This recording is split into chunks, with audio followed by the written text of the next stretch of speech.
जैसा कि आप देख पा रहे होंगे, इस वीडियो के अंतर्गत हम बात कर रहे हैं जो आपके साइंस से संबंधित क्वेश्चन जो परीक्षा में पूछे हुए हैं, हम उन्हें डिस्कस कर रहे हैं।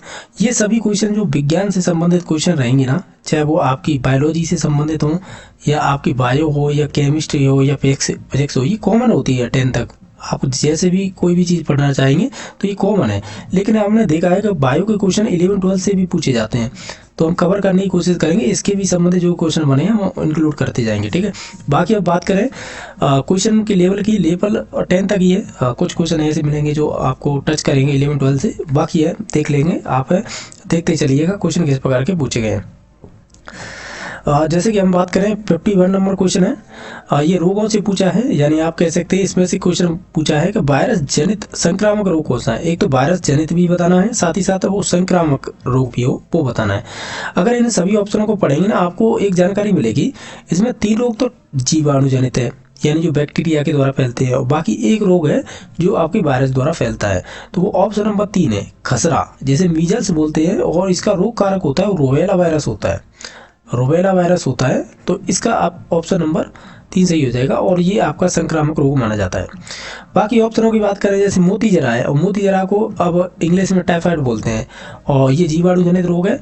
आपने नाम सुना होगा, इसका रोग कारक होता है साल्मोनेला टाइफी, ठीक है। तो इस प्रकार ये बैक्टीरिया जनित है। बाकी हैजा की बात करें तो ये विब्रियो कोलेरी इसका रोग कारक होता है, और ये दस्त वगैरह हो जाते हैं, तो ये दूषित जल भोजन से होता है, ठीक है। विब्रियो कोलेरी जीवाणु जनित रोग है, ये भी ध्यान रखना है। ये है टीबी। टीबी मीन्स क्षयरोग बोल देते हैं, इसे तपेदिक बोल देते हैं, ठीक है। तो नीचे तौर से ये जो होता है ट्यूबरकुलोसिस जीवाणु के द्वारा होता है, क्या, टीबी, तो ये भी ध्यान रखना है। तो हमें केवल यही बताना था वायरस जनित रोग कौन सा है, तो वो ऑप्शन नंबर 3 सही हो जाएगा। बाकी सभी जीवाणु जनित रोग थे, ठीक है। नेक्स्ट क्वेश्चन नंबर देख लेते हैं। क्वेश्चन नंबर 52 पूछा है कि जो टीका होता है जो मोती जरा, ये हमने अभी बात की थी, आपने देखा हो पिछले क्वेश्चन में यहाँ पे भी पूछा गया था। ये ऑप्शन पहले में रख के पूछा था कि टाइफाइड को सुरक्षा प्रदान करेगा, कौन सा करेगा इसमें से। जैसे डीपीटी तो 3 रोगों को सुरक्षा करता है, इसका एक टीका दिया जाता है डीपीटी का, जिसमें डिप्थीरिया आता है, परट्यूसिस आता है, और आपका टेटनस आता है। इसके लिए एक अलग से टीका दिया जाता है बच्चों में। बाकी बात करें बीसीजी का टीका, तो ये जो टीबी हमने पढ़ा ना तपेदिक, ये उसी से संबंधित दिया जाता है बीसीजी का टीका, ठीक है। इसमें बैसिलस कॉलमेटिक ग्वानिन होता है, तो ये उससे संबंधित है।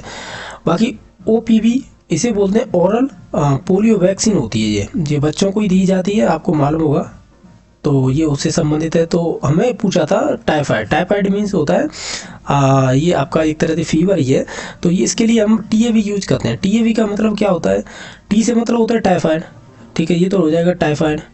वो उसके अलावा जो ए और बी है ना, ये पैरा टाइफाइड होते हैं, यानी ये भी एक टीके का कार्य करते हैं। आप ऐसे कह सकते हैं हमारे इम्यून सिस्टम या हमारी सुरक्षा करने के लिए ये टीका दिया जाता है, जिससे कि हमें टाइफाइड ना हो, समझ गए। इसका राइट आंसर इस वजह से 2 नंबर ऑप्शन हो जाएगा। बाकी आप समझदार हैं, डीबीटी जानते हैं और पीसीसी जानते हैं, ओपीवी मैंने बता दिया, ये पोलियो से संबंधित वैक्सीन होती है।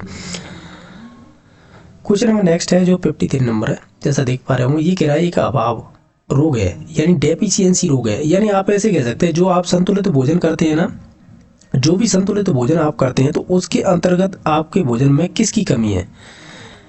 अब नॉर्मली देखा जाए संतुलित भोजन वो है जो जिसमें सभी पोषक तत्व हों, ठीक है। अब उनमें से मान लीजिएगा आपको भोजन में कार्बोहाइड्रेट की कमी हो गई, यानी आप कुछ दिनों से लगातार कार्बोहाइड्रेट नहीं खा रहे हैं, तो इसका मतलब होता है कि आपको उसकी कमी हो जाएगी, तो नीचे तौर से वो कमी है रोग में परिवर्तित हो जाती है। उस रोग डायरेक्टली रोग नहीं बोलते, उसे डेफिशिएंसी बोलते हैं, यानी अभावजन, यानी किसी चीज़ का अभाव होना, उसे आप यूज नहीं कर पा रहे, तो इस वजह से इसका नाम वैसे अभावजन है। वैसे देखा जाए डेफिशिएंसी यानी कमी हुई है, तो ये इस प्रकार है, यानी कार्बोहाइड्रेट की कमी होगी, तो अब इससे कौन सा रोग बनेगा ये हमें बताना होता है।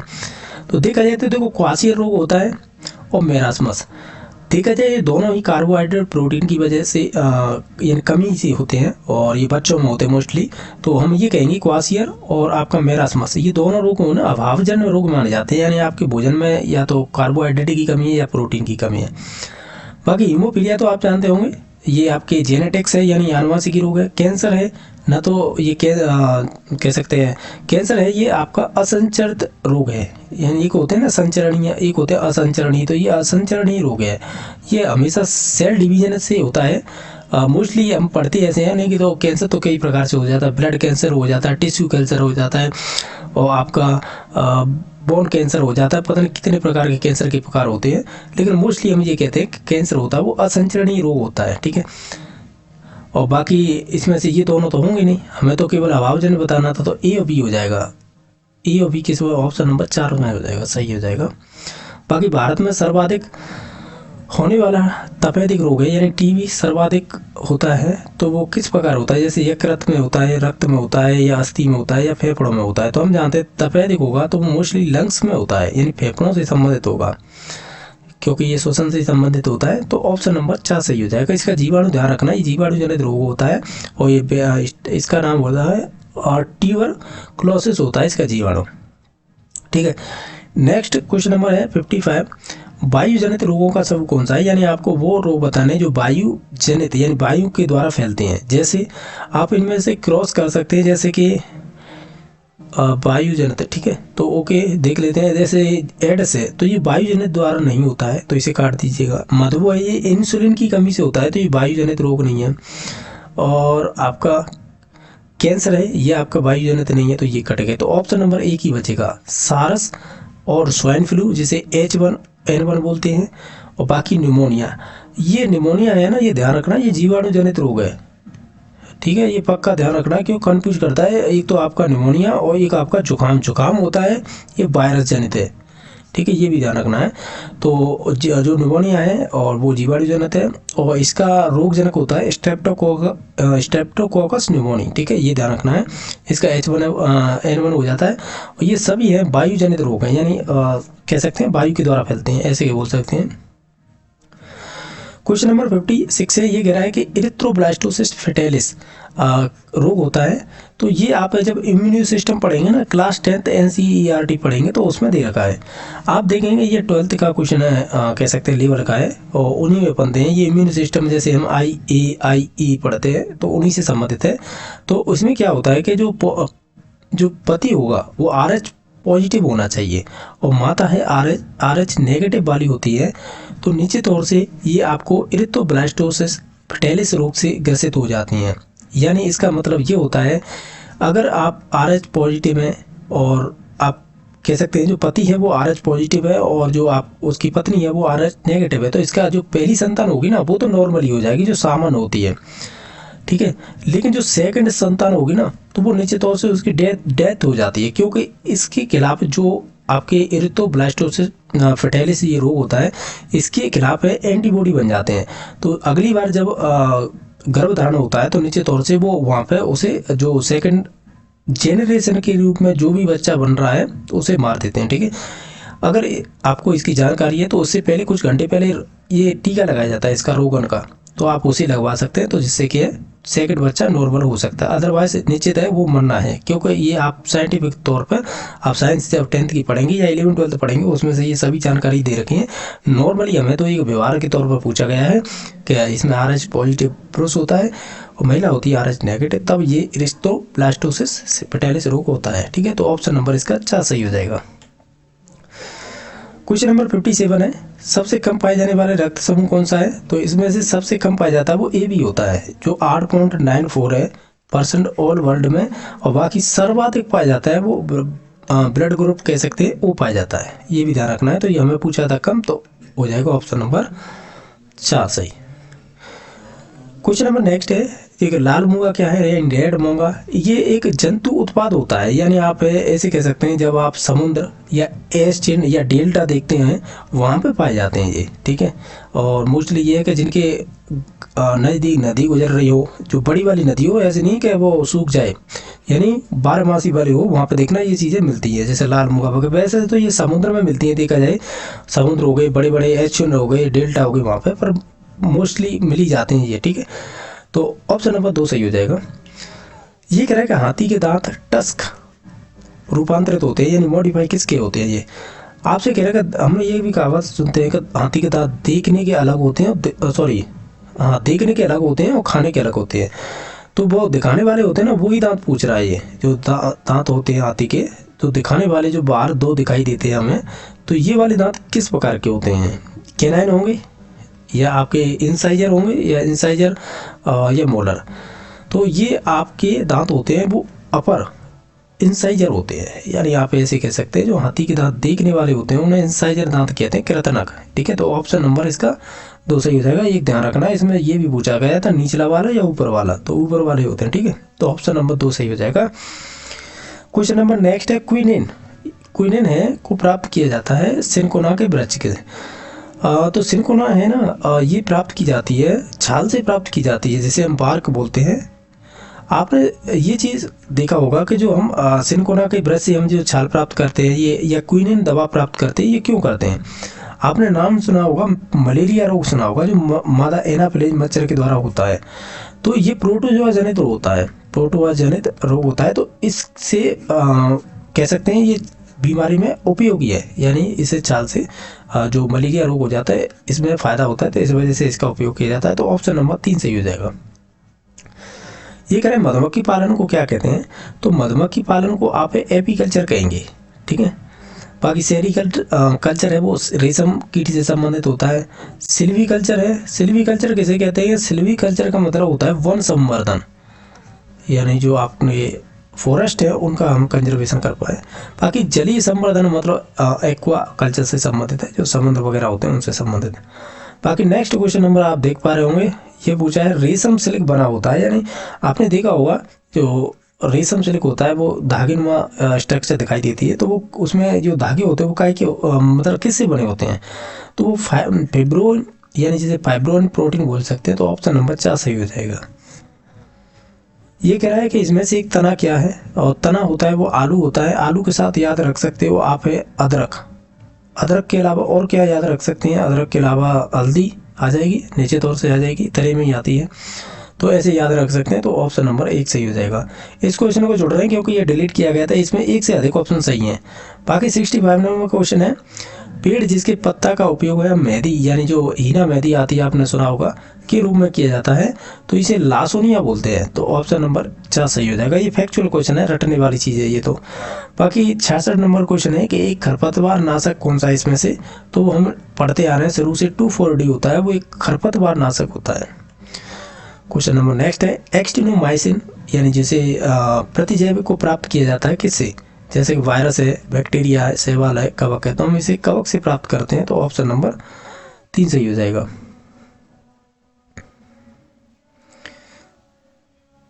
क्वेश्चन नंबर नेक्स्ट देख लेते हैं।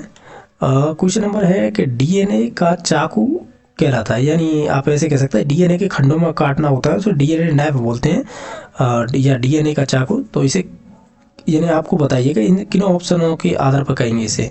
तो हम कहेंगे डीएनए, जब आरएनए हम पढ़ते हैं तो उसमें देखते हैं कि प्रतिबंधित एंडोन्यूक्लियेज, रेस्टिकेशन एंडोन्यूक्लियेज बोलते हैं। ये मतलब ये डीएनए के जो भी खंड होते हैं उन्हें काटने के लिए होता है ये, तो हम इसे बोलते हैं प्रतिबंधित एंडोन्यूक्लियेज। ठीक है, तो ऑप्शन नंबर इसका 3 सही हो जाएगा। एक लाइगेज भी याद रखना, ये डीएनए के खंडों को जोड़ता है, यानी ये जोड़ने का कार्य करता है और ये तोड़ने का कार्य करता है, यह खंडों में तोड़ने का कार्य करता है। ठीक है, तो ऑप्शन नंबर 3 सही हो जाएगा। ये कह रहे हैं काइनेमेक, यानी काइमेरिक डीएनए है वो कहलाता है। ये पुनर्योगेज डीएनए कहलाता है, रिकॉम्बिनेट है, यानी इससे बहुत सारी चीज़ें बनाई जा सकती हैं पुनर्योगी डीएनए से, या आप कह सकते हैं रिकॉम्बिनेट डीएनए के द्वारा। क्वेश्चन नंबर नेक्स्ट है बंदर का क्लोन क्या होगा, इनमें से बताना है। तो बंदर का क्लोन एंट्री होगा। ये क्वेश्चन फैक्चुअल है। ठीक है, तो ये अब इसमें से बताना है कि ट्रांसजेनिक आपका जंतु कौन सा है, तो इसे जीव बोलेंगे। तो ये भी फैक्चुअल है। इसरो का मुख्यालय कहाँ पर है? ये अच्छा क्वेश्चन है। ये आपका चाहे तो जीके का मान लीजिए या जनरल साइंस का या पर्यावरण अध्ययन का, ये कहीं ना कहीं तो टपक जाते हैं ऐसे क्वेश्चन जब आप कंपटीशन की तैयारी करते हैं तब। तो ये है इंडियन स्पेस रिसर्च ऑर्गेनाइजेशन, तो ये बेंगलुरु में है। तो ऑप्शन नंबर 3 सही हो जाएगा। ये लिख रखा है स्पुतनिक, ये रूस से संबंधित है। तो स्पुतनिक 2 में भेजे गए कुत्ते का नाम क्या था? तो वो लाइका था। ठीक है, ऑप्शन नंबर 2 सही हो जाएगा। ये कह रहे फसल को जो हानि पहुंचाने वाले कीट कहलाते हैं उन्हें साइंस की टर्म में क्या कहते हैं? जैसे कि शत्रु कहेंगे, परजीवी कहेंगे, पर होस्ट कहेंगे, या आपकी पीड़ कहेंगे। पीड़ मीन्स पेस्ट होता है, तो ऑप्शन नंबर 4 सही हो जाएगा। होस्ट तो वो होते हैं जो दूसरों को पर रह के भोजन दूसरों पर रहकर भोजन खाते हैं, ठीक है, वो होते हैं होस्ट। और परजीवी दूसरों पर डिपेंड रहते हैं, जैसे अमरवेल नाम सुना होगा, तो वो इसी का उदाहरण होता है अमरवेल, ठीक है। नेक्स्ट देख लेते हैं, WWF का सिंबल क्या है, यानी एक ये वर्ल्ड वाइड फंड एक नेचर होती है, यानी आप कह सकते हैं कि UNE भी पढ़ा होगा आपने, तो ये उसी की एक संस्था चलती है, ठीक है। तो इसमें क्या है कि जो वन्य जीव से संबंधित चीज़ें हैं ना, उनको ये कंट्रोल करती है, और विश्व के बारे में जितनी भी ये साइटें होती है उन्हें कंट्रोल करती है। तो इसका प्रतीक चिन्ह क्या माना गया है, तो वो पांडा माना गया है। ये अच्छा क्वेश्चन है, ये विभिन्न परीक्षा में पूछा हुआ क्वेश्चन है। क्वेश्चन नंबर है, रणथंभौर का राष्ट्रीय उद्यान स्थित है, ये मतलब कहाँ पर स्थित है, तो ये राजस्थान में स्थित है, और ये भी सवाई माधोपुर एक डिस्ट्रिक्ट पड़ती है राजस्थान में, तो उसमें स्थित है। और ये भी ध्यान रखना है, राजस्थान के अंदर टाइगर प्रोजेक्ट अगर शुरुआत की गई थी तो 1973 में की गई थी, तो ये वही राष्ट्रीय उद्यान है रणथंभौर जिसमें टाइगर प्रोजेक्ट स्टार्ट किया गया था। ये कह रहा है कि वायुमंडल में सर्वाधिक मात्रा में कौन सी गैस पाई जाती है, तो आप जानते होंगे जो नाइट्रोजन है वो 78%, और बाकी जो ऑक्सीजन है वो 21%, बाकी ये है नगण्य होते हैं। क्वेश्चन नंबर नेक्स्ट है, कोशिका में जैविक क्रियाओं के लिए ऊर्जा प्राप्त की जाती है, किससे प्राप्त करते हैं, तो हम जानते हैं ATP के रूप में हमें ऊर्जा प्राप्त होती है, और ये माइटोकॉन्ड्रिया के अंदर बनती है। तो हम कहते हैं इसका नाम अगर रासायनिक तौर पर देखें यानी वैज्ञानिक के तौर पर, इसे बोलते हैं एडिनो ट्राईफॉस्फेट, यानी एडेनोसिन ट्राईफॉस्फेट बोलते हैं। तो ऑप्शन नंबर 1 सही हो जाएगा। ये कह रहा है कि लड़का होगा या लड़की, ये किस पर निर्भर करता है, ये आपके पिता पर निर्भर करेगा, तो ऑप्शन नंबर 2 सही हो जाएगा। ये कह रहा है मनुष्य की देह कोशिका में गुणसूत्रों की संख्या कितनी होती है। देखो अब ये ध्यान रखना है कि मनुष्य में देह कोशिका, अब इसकी मुझे इंग्लिश यहाँ पे नहीं दे रखी, नहीं तो मालूम पड़ता, आपने सुना होगा। वैसे मनुष्य की देह कोशिका में देखा जाए गुणसूत्रों की संख्या होती है वो 46 ही होती है, लेकिन ये कुछ कन्फ्यूज ये करने वाला था, आप भी जानते होंगे काय कोशिका यानी काय गुणसूत्र होते हैं वो कितने होते हैं। तो हम ऐसे पढ़ते हैं ना, जिसमें से काय गुणसूत्र होते हैं, कुछ लिंग गुणसूत्र होते हैं जो लिंग का निर्धारण करते हैं। तो मैं उस आधार पर कह रहा था, तो ये XY हो जाएंगे, जब पुरुष होगा, और अगर महिला होगी तो XX हो जाते हैं। लेकिन ये काय को होते हैं ना, ये 22 जोड़ी होते हैं, तो ये 44 होते हैं। तो मैं इस आधार पर कह रहा था, ये काय कई ये उसी से संबंधित तो नहीं है, इस वजह से कह रहा था। बस वैसे देखा जाए ये कह रहा था देख गुणसूत्रों में की संख्या कितनी होगी, किसमें, मनुष्य में, तो फिर 46 ही मानी जाएगी कोशिका के अंतर्गत। तो ठीक है, तो ऑप्शन नंबर इसका C सही हो जाएगा। इसमें से बताना है कि आनुवांशिक इकाई कौन सी होती है, तो वो जीनी होगी, आनुवांशिक इकाई जीनी मानी जाती है। क्वेश्चन नंबर नेक्स्ट है, ये कह रहा है कि प्रोटीन के संश्लेषण के लिए जो केंद्रीय यानी सेंट्रल डोग्मा प्रतिपादन किया था, तो ये क्रिक ने किया था, तो ऑप्शन नंबर 3 सही हो जाएगा। ये कह रहा है कि एक पारिस्थितिकी तंत्र में सर्वाधिक संख्या किसकी पाई जाती है, तो उत्पादकों की पाई जाएगी, यानी जो उत्पादक मीन्स ये है जो प्लांट्स वगैरह होते हैं उनसे संबंधित है, इन्हीं की संख्या ज़्यादा होती है, तो इन्हें उत्पादक बोलते हैं, तो ऑप्शन नंबर C सही हो जाएगा। ये कह रहा है कि 1 बाइट बराबर कितना होता है, हम जानते हैं 1 बाइट बराबर होता है, अगर हम 1 बाइट की बात करें तो 1 बाइट बराबर होता है 8 बिट, तो ऑप्शन नंबर इसका 3 सही हो जाएगा। नेक्स्ट क्वेश्चन नंबर है 85 नंबर, इसमें पूछा है कि निम्नलिखित में से किस उपकरण में पारे यानी जो मरकरी होता है, पारे का उपयोग नहीं किया जाता है, यानी बैरोमीटर जो वायुमंडलीय दाब मापता है इसमें तो किया जाता है। बाकी जो स्पाइगनोमेनोमीटर होता है ये हमारे ब्लड प्रेशर को मापता है, और थर्मामीटर है ये तापमान को मापता है। तो इन तीनों में पारे का उपयोग किया जाता है, ठीक है। और जिसमें से नहीं यूज किया जाता है वो हो जाएगा सोनोग्राफी, ठीक है। सोनोग्राफी में हम इसका उपयोग नहीं करते पारे का, ठीक है। तो इसका ऑप्शन नंबर 3 सही हो जाएगा। बाकी नेक्स्ट क्वेश्चन नंबर ये था कि LPG के घटक क्या है। पहले तो LPG का नाम ही मालूम होना चाहिए, इसे बोलते हैं लिक्विफाइड पेट्रोलियम गैस। तो इसमें देखो इसमें मुख्य घटक पूछे हैं, मुख्य घटक मीन्स ये है कि मोस्टली इसमें पाया क्या जाता है, और जो भी घरों के गैस सिलेंडर होते हैं उनमें यही गैस भरी जाते हैं। तो इसमें ब्यूटेन और प्रोपेन होती है मुख्य गैस के घटक, अन्य भी हो सकती हैं लेकिन मुख्य होती हैं यही होती हैं दोनों, ब्यूटेन और प्रोपेन। तो ऑप्शन नंबर CD किसमें दे रखा है, तो ऑप्शन नंबर CD 2 नंबर में। बाकी मेथेन की बात करें तो ये CNG की मुख्य घटक गैस होती है, ठीक है। तो हमें पूछा था LPG का, तो ऑप्शन नंबर C और D हो जाएंगे। ये क्वेश्चन डिलीट किया गया क्योंकि इसमें एक से अधिक ऑप्शन सही थे, इस वजह से। नेक्स्ट क्वेश्चन नंबर है कि इसमें से दुर्बल अम्ल कौन सा है, लेकिन ये देखो इंग्लिश इसमें अलग दे रखी है, दुर्बल क्षार की दे रखी है, तो इसे अम्ल कर लीजिएगा क्योंकि तभी सटीक आंसर बैठेगा, क्योंकि इसमें क्षार तो कोई है ही नहीं, तो अब अम्ल ही मानेंगे इसे। तो दुर्बल अम्ल कौन सा है? HCl की बात करें तो ये प्रबल अम्ल माना जाता है। HNO3 जिसे नाइट्रिक अम्ल बोलते हैं, ये भी प्रबल में आता है। H2SO4 ये भी प्रबल में आता है। जो H2CO3 होता है ना, ये दुर्बल अम्ल होता है, ये ध्यान रखना है, ये दुर्बल अम्ल होगा। तो ऑप्शन नंबर इसका फिर 2 सही हो जाएगा। बाकी जो थे ना वो प्रबल में आते हैं, ये सभी हैं प्रबल अम्ल होते हैं, यानी स्ट्रॉन्ग एसिड में आते हैं। बाकी वीक है वो हो जाएगा 2 नंबर ऑप्शन। इसमें से बताना है कौन सा है कार्बनिक यौगिक अधिक हानिकारक होगा। अब ये सभी में कार्बन है तो कार्बनिक यौगिक होंगे सभी। इनमें से बताना है सबसे अधिक हानिकारक कौन सा होगा। तो इसमें से कार्बन मोनोऑक्साइड होगा, क्योंकि जब हमारे श्वास के द्वारा ये शरीर में जाएगा तो हीमोग्लोबिन से मिल जाता है, फिर उसे हीमोग्लोबिन में मिलके ना ये O2 की कमी कर देता है। O2 की कमी से क्या होता है कि जो भी सांस लेता है ह्यूमन, वो उसकी डेथ हो जाती है, इस वजह से ये अधिक हानिकारक होता है। तो ऑप्शन नंबर 1 सही हो जाएगा।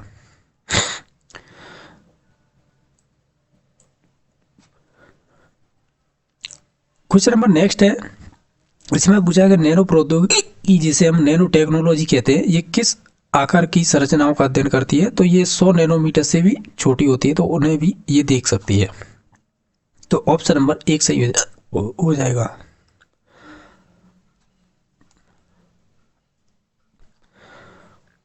क्वेश्चन नंबर 91 है, ये कह रहा है कि हाइड्रोपोनिक्स में अध्ययन किया जाता है किसका। तो हम कहेंगे इसमें से मिट्टी के बिना पादप का संवर्धन करना ही आपका हाइड्रोपोनिक्स होता है। तो ऑप्शन नंबर 4 सही हो जाएगा।